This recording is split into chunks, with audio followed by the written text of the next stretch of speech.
안녕하십니까? 오늘도 말씀의 자리에 함께 하신 여러분을 환영합니다. 우리는 시간의 백성들입니다. 제7일 안식일 예수재림교라는 이름도 안식일과 재림이라는 시간과 깊은 관련이 있는 두 가지 주제를 말하고 있습니다. 이제 우리는 안식일의 시간 속으로 더욱 깊이 들어가고 있습니다. 금요일, 예비일이죠. 우리 재림교인들에게 있어서 어떤 날인가요? 여러분은 이 날을 맞이할 때 어떤 느낌을 가지시나요?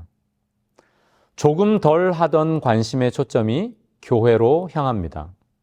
조금 덜 하던 마음이 안식일로 집중됩니다. 군대에서 맞는 금요일이라면 마음이 더 분주해지고 단련되는 시간이겠죠. 숨 돌리는 날, 숨 돌리고 숨이 돌아와서 회복되는 날, 생각만 하면 갑갑해지는 게 아닌 생각만 해도 가슴 벅찬 시간이면 좋겠습니다. 2000여 년 전 갈바리 언덕에 주저앉은 여인에게 한 남자가 마음속으로 말합니다. 지금 전혀 웃을 기분이 아닌 것 잘 압니다. 누가 웃을 수 있겠습니까? 웃음 짓는 신용조차 힘들다는 것 잘 압니다. 누가 웃음 지을 수 있겠습니까?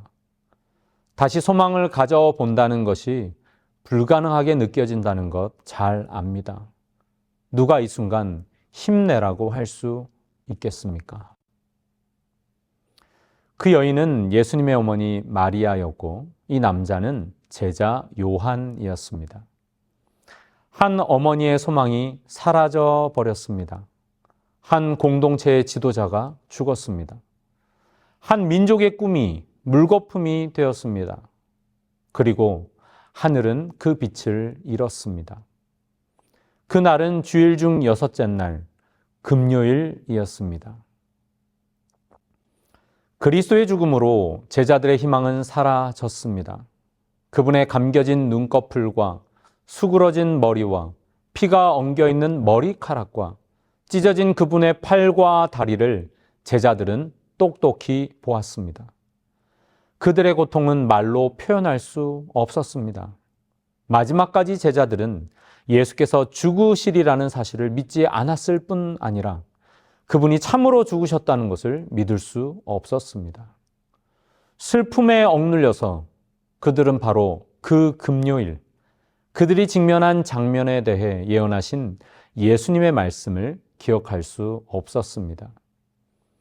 그분이 하신 말씀 중에 어떤 것도 지금 그들에게 위안이 되지 못했습니다. 그들은 다만 십자가와 그 위에서 피 흘리는 희생 제물을 보고 있을 뿐이었습니다. 미래는 절망으로 암담하게 보였습니다. 오늘 우리는 당신의 삶에 토요일이 찾아올 때라는 제목으로 말씀을 묵상하고자 합니다. 세상에는 많은 옷들이 있습니다. 그 중에서 가장 마지막에 입는 옷이 있는데 무엇일까요? 네, 그건 바로 수의입니다. 목숨이 다하면 입는 옷입니다. 혹자는 목숨 수에 옷 의자이므로 목숨을 다 바쳐 입는 옷이라고도 해설합니다. 사람들과 함께 모여서 대화하는 중에 이 수의에 관한 이야기를 누군가가 한다면 기분이 어떨까요? 일반적인 사람들은 그런 이야기를 터부시하고 기분 나빠할 수도 있습니다. 어떤 사람은 부정탄다면서 손사래질을 하면서 그 자리를 떠날지도 모릅니다. 수의 이야기는 일반적으로 그리 기분 좋은 이야기가 아니죠. 하지만 제자 요한에게 있어서는 그렇지 않았습니다. 그는 자신이 그 죽음의 옷자락을 승리의 상징으로 보게 되었음을 자신의 복음서에 분명히 기록해 두었으니까요. 그가 처음부터 그렇게 볼 수 있었던 것은 아니었습니다. 그에게 있어서 수의는 가장 가까운 친구, 예수님의 죽음을 확인해 주는 실질적인 물건이었거든요. 하지만 그 안식 후 첫날 아침에 하나님께서는 이 죽음의 옷을 생명의 상징으로 바꾸어 주셨습니다. 우리는 누구나 비극을 만납니다. 그뿐만 아니라 비극의 상징물들을 가지고 살지요. 그것은 내 차 앞 유리에 억울하게도 커다랗게 붙어있는 붉은 주차 위반 스티커일 수도 있습니다. 그것은 의사가 발급해준 질병 진단서일 수도 있죠. 그것은 집안 구석구석 가구마다 붙어있는 차 앞 딱지일 수도 있습니다. 그것은 오래 사귀었던 연인이 보내온 결벌의 편지일 수도 있습니다. 그것은 일을 하다가 생긴 두 번째 손가락의 흉터일 수도 있죠.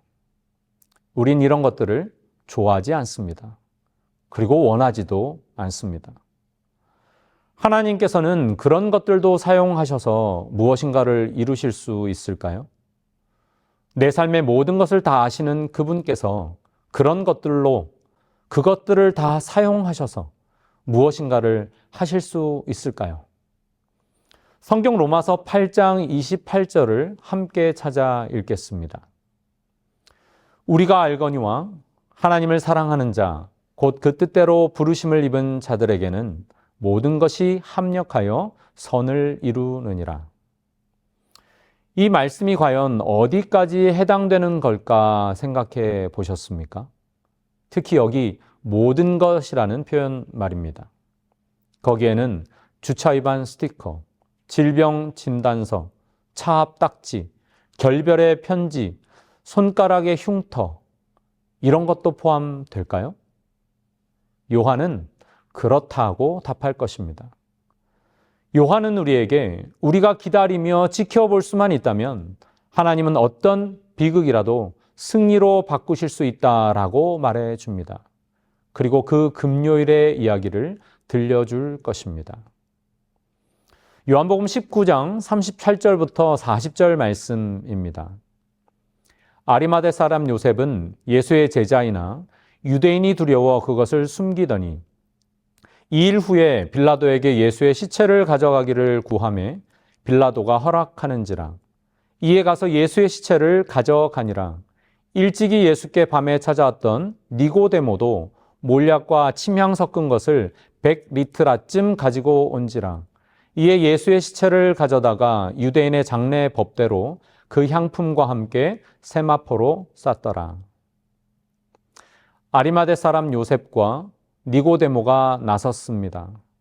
예수께서 살아계실 때는 몸을 사리던 그들이 예수님의 죽음 이후에는 발벗고 나서는 것입니다. 그들은 예수님의 시신을 거두기 위하여 왔습니다. 그들의 손에 하얀 세마포 수의를 들고 언덕을 올랐습니다. 빌라도도 허락했고 아리마대 요셉도 자신의 무덤을 내놓았습니다. 니고데모는 향품과 세마포를 가지고 왔습니다. 100리트라 정도면 왕에게나 드릴 만한 양이었습니다. 요한은 이런 자세한 것까지 기록하면서 세마포도 놓치지 않았습니다. 그것은 사실 그 금요일의 비극을 상징하는 것이었기 때문입니다. 요한에게 예수님의 죽음보다 더 큰 비극이 있었을까요? 3년 전 직업도 다 버리고 이 나사렛 예수에게 자신의 운명까지 맡겼더랬습니다. 예루살렘 입성하실 때는 환호성 치던 군중들이 이렇게 바뀔 줄은 몰랐습니다. 그들은 호산나를 외치던 같은 입으로 이제는 십자가를 외쳐댔습니다. 그것은 정말 극적인 비극이었습니다. 그러나 요한은 금요일의 비극이 일요일 아침에 영광으로 바뀔 줄은 몰랐습니다. 요한복음 20장 9절에서 이렇게 기록합니다. 표준 새 번역으로 읽겠습니다. 아직도 그들은 예수께서 죽은 사람들 가운데서 반드시 살아나야 한다는 성경 말씀을 깨닫지 못하였다. 부활하신 아침 무덤을 직접 확인한 장면 이후에 나오는 구절입니다. 여기 그들이란 베드로와 요한 자신을 말하죠. 부활하신 아침까지도 자신들은 깨닫지 못하고 있었다는 고백입니다. 요한은 정말 몰랐습니다. 깨닫지 못했습니다. 그러므로 그가 토요일에 했던 일이 우리에게는 그토록 중요합니다. 금요일의 절망과 일요일의 영광 사이에 서서 아무것도 모른 채 비극으로 인해 절망하던 요한의 모습은 혹 우리의 모습이 아닐까요? 우리는 그 토요일에 있었던 일에 대하여 아는 바가 거의 없습니다.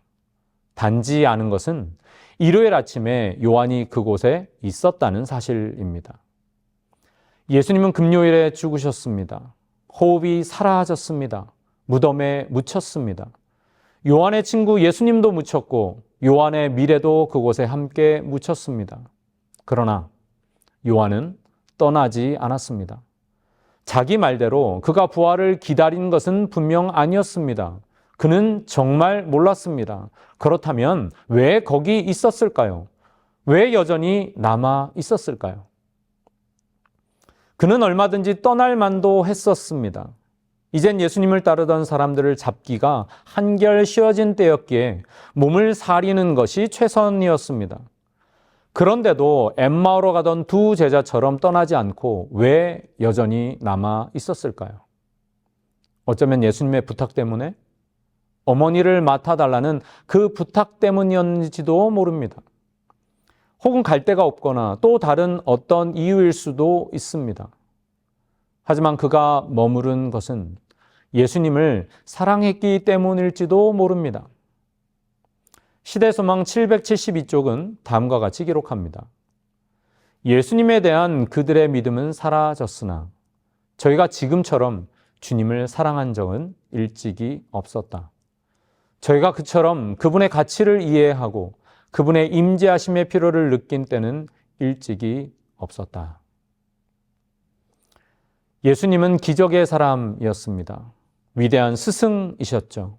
이스라엘의 희망이었습니다. 그러나 요한에게 예수님은 그 이상이셨습니다. 그분은 요한의 친구였습니다. 친구는 친구를 버리지 않습니다. 그것을 우리는 의리라고 하죠. 그것은 죽음 후에도 마찬가지입니다. 요한은 예수님 곁에 있는 것이 몸에 밴 사람이었습니다. 다락방에서도 그랬어요. 겟세마네에서도 그랬습니다. 십자가에 달리실 때도 그분 발 아래 있었습니다. 그리고 장사 지낼 때도 한달음에 무덤에 이를 수 있는 거리에 그는 남아 있었습니다. 요한은 예수님의 참 뜻을 이해했었습니까? 아닙니다. 정말 몰랐습니다. 요한은 예수님이 가신 길을 기쁘게 받아들였습니까? 아닙니다. 그러면 요한은 예수님을 떠났습니까? 그것도 역시 아닙니다. 떠난다는 것은 육체적인 이동만을 말하는 게 아니겠죠. 나의 의지와 결심과 인내와 사랑이 떠나는 것도 포함합니다. 우리는 어떻습니까? 요한의 입장에 처할 때 어떻게 하시겠습니까? 우리의 삶에 토요일이 찾아올 때 어떻게 반응하시겠습니까? 금요일의 절망 이후 일요일의 영광을 모른 채 우리 삶에 토요일이 찾아올 때 여러분은 어떻게 반응하시겠습니까? 어제의 비극과 내일의 승리 사이의 그 어딘가를 지날 때 어떻게 하시겠습니까? 떠나시겠습니까? 아니면 그분 곁에 그대로 남으시겠습니까? 요한은 남는 것을 선택했습니다. 안식 후 첫날 이른 아침 아직 어두울 때에 막달라 마리아가 무덤에 와서 돌이 무덤에서 옮겨간 것을 보고 시몬 베드로와 예수의 사랑하시던 그 다른 제자에게 달려가서 말하되 사람이 주를 무덤에서 가져다가 어디 두었는지 우리가 알지 못하겠다 하니 베드로와 그 다른 제자가 나가서 무덤으로 갈새 둘이 같이 다름질하더니 그 다른 제자가 베드로보다 더 빨리 달아나서 먼저 무덤에 이르러 굽으려 세마포 놓인 것을 보았으나 들어가지는 아니하였더니 시몬 베드로도 따라와서 무덤에 들어가 보니 세마포가 놓였고 또 머리를 쌌던 수건은 세마포와 함께 놓이지 않고 딴 곳에 개켜 있더라. 그때야 무덤에 먼저 왔던 그 다른 제자도 들어가 보고 믿더라. 요한은 들어가지는 않고 먼저 무덤에 도착해서 무덤 안을 보았습니다. 그가 그 속에서 본 것은 무엇이었습니까? 가지런히 놓인 세마포였습니다. 머리 쌌던 수건은 따로 개켜 있었죠. 수의는 본래 모습 그대로 있었습니다. 흐트러짐 없이 말리고 접힌 그대로였습니다. 누가 그랬을까? 누군가 시선을 가져갔다면 수희도 같이 가져갔을 텐데 요한의 궁금증은 곧 깨달음으로 이어집니다. 그때야 무덤에 먼저 왔던 그 다른 제자도 들어가 보고 믿더라. 예수께서 그 자리에 계시지 않는다는 사실을 믿게 됩니다. 그리고 깨닫게 된 사실, 예수님의 말씀을 믿습니다. 죽음의 옷자락에서 요한은 생명의 능력을 보았습니다. 말씀의 확신으로 가득하게 되었습니다. 하나님께서 수희처럼 슬픈 것을 사용하셔서 한 사람의 삶을 바꾸신다는 것이 좀 이상할 수도 있습니다. 그러나 하나님께서는 곧잘 그런 일을 하십니다. 하나님의 손 안에서 결혼식장 비어버린 항아리는 능력의 상징으로 변했습니다. 과부의 동전은 아낌없음의 상징이 되었습니다. 베들레헴 볼품없는 말구유는 헌신의 상징이 되었습니다. 끔찍한 로마의 사형도구는 하나님 사랑의 상징이 되었습니다. 그렇게 역사하시는 하나님께서는 수의를 생명 회복의 상징으로 삼으셨습니다. 하나님께서 우리 각자의 삶에서도 이런 일을 하실 수 있으실까요? 오늘의 비극을 취하셔서 승리와 회복의 상징으로 바꾸실 수 있으실까요? 인신매매범들에게 잡혀 끌려가 모진 고문을 당하다가 극적으로 탈출한 한 20대 중반의 여청년이 있었습니다. 범인들은 심지어 이 여청년의 어깨에 인두로 화상까지 입혀 흉터가 지게 했습니다. 거울로 그 흉터를 볼 때마다 자기를 괴롭혔던 그들의 잔인함이 떠올랐습니다. 그들로부터 탈출은 했지만 그 악몽 같은 기억으로부터는 피하기가 힘들었습니다. 그러나 그녀의 마음에 하나님께서 말씀하셨습니다. 그들은 나에게도 똑같이 했단다. 이 여청년은 자신의 흉터를 이제 다르게 보기 시작했습니다. 이제 더 이상 자신의 흉터는 고통과 악몽의 상징이 아니라 예수 그리스도의 사랑, 그 희생의 은혜를 상징하는 것이 되었습니다. 이런 변화가 우리 각자에게도 일어날 수 있을까요? 요한은 그럴 수 있다고 말합니다. 로마서 8장 28절을 다시 읽어봅시다. 우리가 알거니와 하나님을 사랑하는 자, 곧 그 뜻대로 부르심을 입은 자들에게는 모든 것이 합력하여 선을 이루느니라. 이 성경절의 앞부분을 놓치지 마십시오. 하나님을 사랑하는 자. 요한은 예수님을 사랑했습니다. 그 뜻을 다 이해하지 못했고 늘 수긍한 것도 아니었지만 그래도 요한은 주님을 진정 사랑했습니다. 그분을 사랑했기에 그 곁에 머물렀습니다. 우리가 알거니와 하나님을 사랑하는 자, 곧 그 뜻대로 부르심을 입은 자들에게는 모든 것이 합력하여 선을 이루느니라. 여기에 모든 것이란 말을 빼고 그 자리에 우리 자신의 비극의 상징들을 넣어 보십시오. 요한이라면 이렇게 말했을 겁니다. 하나님께서는 수의조차도 합하여 선을 이루시느니라. 끌려갔다 탈출한 그 여청년이라면 하나님께서 내 어깨의 흉터까지도 합하여 선을 이루시느니라. 우리 각자의 삶 속에서 로마서 8장 28절은 어떻게 바뀔까요? 여기 모든 것을 우리 각자의 것으로 바꾸어 보시기 바랍니다. 하나님께서 비극을 통해 요한의 삶을 변화시키셨다면 우리의 삶도 변화시키시지 않으실까요? 우리가 정말 모를 수도 있고 때때로 믿어지지 않을지도 모르지만 우리는 일요일의 부활을 앞두고 지금 토요일까지 와 있을지도 모릅니다. 승리의 감격을 누릴 시간이 코앞에 와 있을지도 모릅니다. 떠나시겠습니까? 그대로 주님 곁에 남으시겠습니까? 주님은 사랑으로만 가능한 사업에 우리를 부르고 계십니다. 몸은 교회 안에 있으나 마음은 떠나 있을 수 있습니다. 주님 앞에 엎드려 우리 각자의 마음을 겸비하게 합시다. 말씀을 줄이며 종교개혁자들이 사랑했던 다윗의 시편 31편이 우리의 기도가 되기를 소원합니다. 탄식과 신뢰와 감사가 반복되는 이 시의 몇 구절을 제가 읽겠습니다. 여호와여, 내가 주께 피하오니 나를 영원히 부끄럽게 하지 마시고 주의 공의로 나를 건지소서.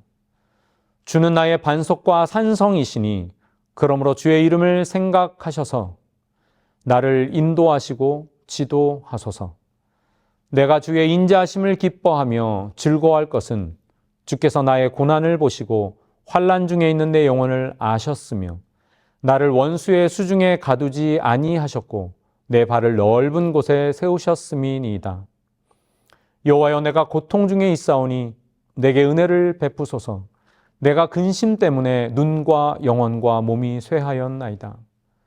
여호와여, 그러하여도 나는 주께 의지하고 말하기를 주는 내 하나님이시라 하였나이다. 주의 얼굴을 주의 종에게 비추시고 주의 사랑하심으로 나를 구원하소서. 주를 두려워하는 자를 위하여 쌓아두신 은혜, 곧 주께 피하는 자를 위하여 인생 앞에 베푸신 은혜가 어찌 그리 큰지요. 여호와를 찬송할지어다. 견고한 성에서 그의 놀라운 사랑을 내게 보이셨음이로다. 내가 놀라서 말하기를 주의 목전에서 끊어졌다 하였사오나 내가 주께 부르짖을 때에 주께서 나의 간구하는 소리를 들으셨나이다. 너희 모든 성도들아, 여호와를 사랑하라. 여호와께서 진실한 자를 보호하시고 교만하게 행하는 자에게 엄중히 갚으시느니라. 여호와를 바라는 너희들아, 강하고 담대하라. 아멘. 우리 삶에 토요일이 찾아올 때 여전한 주님의 부르심을 따르는 그 길을 걷는 여러분 모두에게 그 어떤 것으로도 능히 선을 이루시는 하나님께서 강하고 담대하게 하시기를 축복하며 말씀을 줄이겠습니다.